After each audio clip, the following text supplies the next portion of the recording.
मैं ज्योतिष स्नेहा पांडे आप सबको बता रही हूँ एकादशी के महत्तम और कथा के बारे में।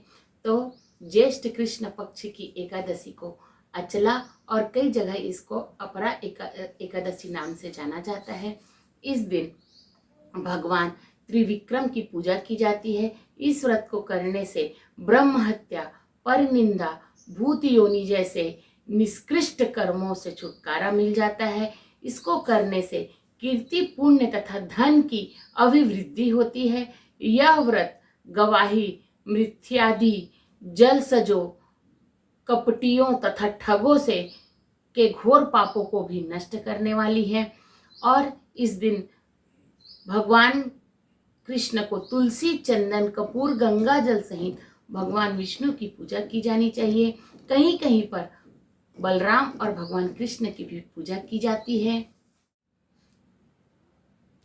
अब मैं आपको इसकी कथा के बारे में बता रही हूँ। तो प्राचीन काल में महिध्वज नामक एक धर्मात्मा राजा था। उनका छोटा भाई वज्रध्वज बड़ा ही क्रूर, अधर्मी तथा अन्यायी था।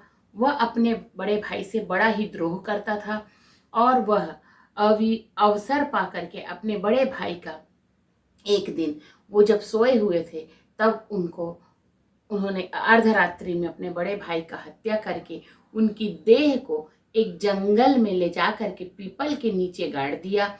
इस अकाल मृत्यु से राजा प्रेत आत्मा के रूप में उसी पीपल पर रहने लगा और अनेक उत्पात करने लगा। अकस्मात एक दिन धौम्य नामक ऋषि ने उधर से गुजरे। उन्होंने प्रेत को देखा और अपने तपोबल से अतीत को जान लिया। अपने तपोबल से प्रेत उत्पत्ति का कारण समझ लिया। ऋषि ने प्रसन्न होकर उस प्रेत को पीपल के वृक्ष से उतारा तथा परलोक जाने का उसको उपाय बताया।